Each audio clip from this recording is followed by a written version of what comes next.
Welcome to the Family Violence Intervention Program Orientation. My name is Desiree Cochran-Norfolk. I am a Family Violence Intervention Program Facilitator, and I run Georgia Reentry Center.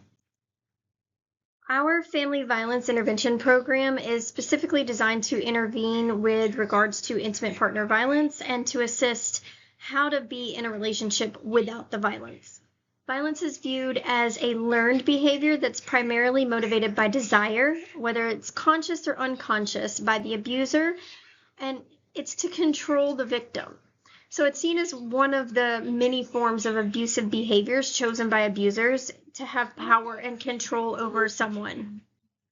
The Family Violence Intervention Program is a 90-minute weekly class for 24 weeks in an online group setting. This class is following the approved Stop Domestic Violence standards, and that ensures quality treatment. So the goal is to rehabilitate family violence offenders by holding them accountable and transform their way of thinking and prioritizing victim safety while eliminating domestic violence and abuse.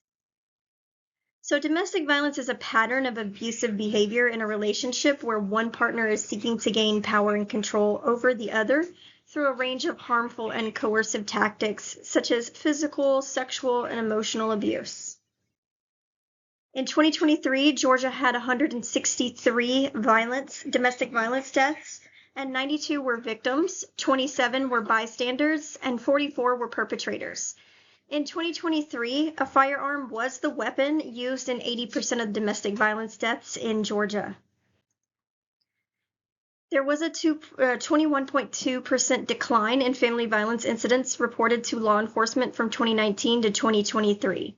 And over a 5-year period from 2018 to 2023, nearly 4 out of every 5 victims, or the primary victims, were killed in domestic violence incidents were women.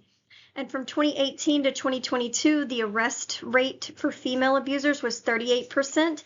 And that is 5% higher than the arrest rate for male abusers at 33%. So in 2023, Georgia's certified family violence and sexual assault agencies answered 118,600 crisis calls, and that's an 8% decrease from 2022. And of the 18,984 ex parte or emergency TPOs issued in 2023, 42% were extended into a longer-term TOP or TPO at either a 6-month, 12-month, or 3-year TPO. So here you can see the family violence incidents per capita from 2019 to 2023. There were 37,653 incidents of family violence reported in Georgia during 2023. And nationally, each year, more than 10 million men and women are physically abused by an intimate partner. And throughout their lives, 31% of women, that's 1 in 3 women, and 16% of men, that's 1 in 6 men, will experience stalking by an intimate partner. That causes fear for their safety or the safety of their loved ones.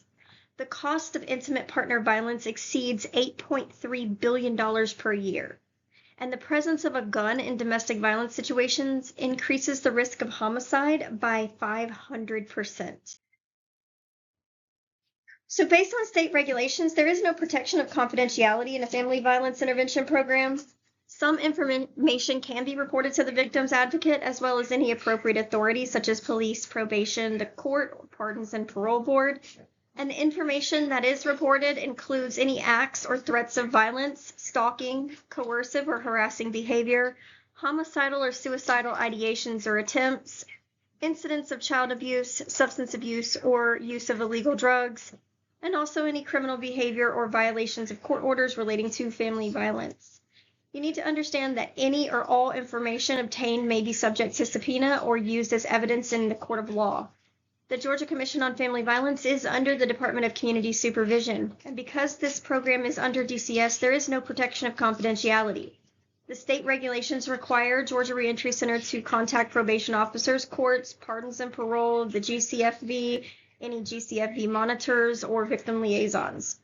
The information processed to those individuals will be about your enrollment in this family violence program, your participation, your payment of fees, any case information or notification of non-compliance, discharge from the program, and or notification of completion of the program.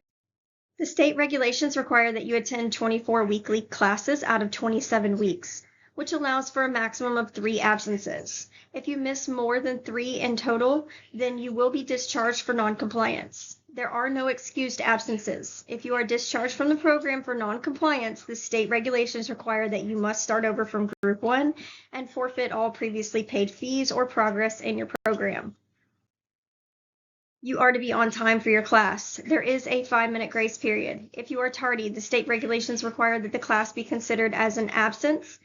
If you stay for the class, even though you were tardy, it will not be counted as an absence, but it will also not be counted towards your required classes. It will be considered a tardy. Each class is 90 minutes and you cannot come late or leave early. If you leave early, it will not count towards your required program and it will be an absence. Federal law states that if you are convicted of family violence, you are prohibited from possessing any firearms. If you still have a firearm in your possession, you are required to surrender your weapon to the local police department. You will be expected to prepare written assignments previous to each class as well as to participate in the class discussion. Non-compliance will result in extra assignments as well as the possibility of discharge. You will be given a manual for the class in the next lesson of this orientation. Please download the manual and keep it. All handouts and homework assignments are located in your manual. We're going to go in order of the topics in that manual. You are to meet, if applicable, any obligations related to the victim. These include financial, child support, maintaining medical or property insurance policies, removing financial constraints, respecting the victim's right to mobility, personal property, social interaction, employment, education, and personal freedom. You must be nonviolent, and you must respect the right of the victim to leave the relationship. You are not to abuse any alcohol or legal medication, as well as not use any illicit drugs while assigned to the Family Violence Intervention Program. You have to maintain abstinence from alcohol during the program if that's recommended by a substance abuse evaluator. You are never to attend any program class under the influence of alcohol or any drug. If you are taking any type of prescribed medication, you are to notify the class facilitator or program director. If you are in doubt of any medication, ask the facilitator. You may receive random drug screens during the program at no additional cost to yourself. If alcohol or drug use is suspected and positivity is determined, then you will have to pay $20 for the drug screening or request may be made for you to take a test at an outside lab at your own expense. If you are called in to take a random drug screen, you will have 48 hours to comply, or you will be discharged for non-compliance and have to start the program over from Class 1 and forfeit all money paid to the program and any progress in your classes.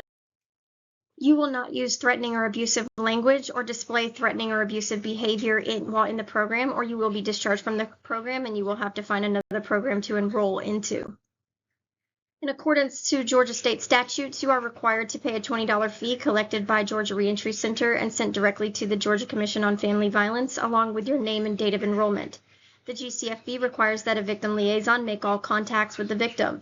You are required to pay a $20 fee, which is collected by Georgia Reentry Center and sent to the victim liaison along with your case information and the victim contact sheet. When you fill out the victim contact form, please put as much information as you can on that form, especially about how to contact the victim.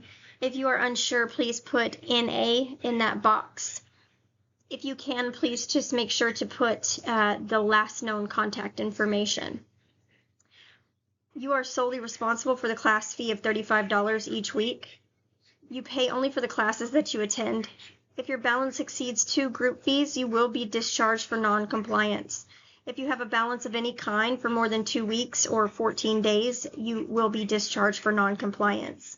Payments can be made via cash, debit or credit card, or via Cash App or Venmo. Debit or credit cards will be handled through our patient portal, which is called Care Patron. Upon registration to these classes, you will receive notification from Care Patron on how to access your records.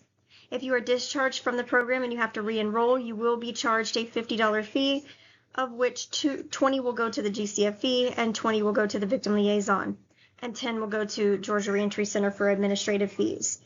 The initial fees to the GCFV and the victim liaison were collected when you paid for this course. You are responsible for providing Georgia Reentry Center with a copy of your police report and notifying Georgia Reentry Center of any changes of probation officers, case status, temporary protective orders that are dropped or added, or if your case has a court hearing, as well as any new charges. Upon completion of the program, Georgia Reentry Center staff will send over a completion form to your referral source, such as your probation officer, pretrial officer, or attorney. We will also notify the victim liaison and the Georgia Commission on Family Violence. This completion form will not be sent to you. Completion forms will only be sent if your balance is paid in full and you have completed all 24 groups. Our groups are held on Zoom. Zoom can be accessed by going to zoom.us and clicking on Join Meeting. You do not have to have an account with Zoom to join a meeting, but it is recommended and they are free. You can choose to download the Workspace app, the Zoom Workspace app from the Play Store. Please make sure that you're joining the group from a device with a working camera and audio. You will need to be on camera at all times. You will be provided with the login and passcode for your meeting along with the date and time of that meeting. So please be sure to contact your administrator or your facilitator once you complete this and let them know what date you'd like to start. You must be on camera at all times. We don't want to see your ceiling fan or the top of your forehead or a picture of you. If you must leave the screen for any reason, please do not interrupt the group to tell the facilitator. Send a chat message informing the facilitator of the reason you are leaving the camera. If you are away from your screen for an extended period of time, you will be removed from the group. If the facilitator calls on you and you do not respond, you will be removed from the group and the group will be counted as an absence. You cannot have anyone else in the room with you. If someone enters the room, they will be required to turn the volume all the way down or place headphones in so that the other person cannot hear us. You will also be required to turn the screen away so that they cannot see us. You must ask them to leave the room, or you may leave the room with your device.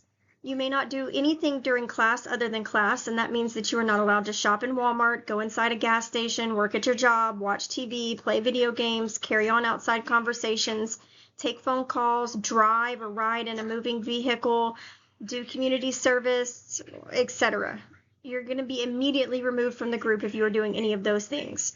Please respect the online format as you would an in-person format. If we were in person, we'd be sitting in a circle staring at each other, so please give the group your undivided attention. You must be respectful of the facilitator and the other group members. We all walk our own path in life, and this is a judgment-free zone. If you cannot control yourself, you can be placed in the waiting room to calm down or removed from the group, and it will be counted as an absence. You must participate in group. This means providing a meaningful check-in, complete all homework assignments, and participate in group discussions. It is not permitted for you to sit there with your arms crossed giving one or two worded answers or half-hearted responses. You are paying for this, so you might as well get something from it, so dig deep and do the work. This group is not confidential, but you may not take recordings or pictures of anyone else's faces or names. We do ask that what is said in group is going to stay in group. The facilitator is a state mandated reporter, and this means that if you report any instances of child abuse or elder abuse, or if you're homicidal or suicidal, they have to report and take appropriate actions. A link will be provided for you in the chat box at the beginning of each group for you to check in. You will be required to fill this form out each time you join the group. When you check in, please type your full name. Do not assume that the facilitator knows your name. You will be then asked what group number it is for you. If this is your first group, type 1. If it's your 10th group, type 10. Next, it will ask you to type in the name of your referral source. This is most likely your probation officer's name, but it could be your attorney or bond company or pretrial officer's name. Just type in the name of the person that you want our office to send your attendance report to or completion form to. This is not a member of our staff. Do not write our staff members' names in there. We only ask this question to make sure there haven't been any changes in who we report to, because sometimes people change probation officers and forget to tell us. Next, you will report how you paid, how much you paid, and if you paid by Cash App or Venmo, or if you used the invoice. You will need to provide your cash tag or Venmo tag if you used those options. There's a space to report if there's any changes in your case, such as dropped or added TPOs, requests for court letters, or upcoming court hearings or bond modifications. You will then report if you had used any illicit substances this week. We do not report this information to your probation officer, but the information will be used for recommendations for treatment if deemed necessary. When groups begin, each person will be given the opportunity to check in with how your week has been and to report back on the homework from the previous week. If it is your first group, you will just introduce yourself to the group and tell why you're in the group. Keep your explanation brief and to the point. After everyone has gotten an opportunity to share, the facilitator will then present the content for the week. The class topic will be in the same order as in the handbook. If you were absent the week before, you are still expected to do the homework from the previous week, as you have a copy of the homework and the homework worksheets.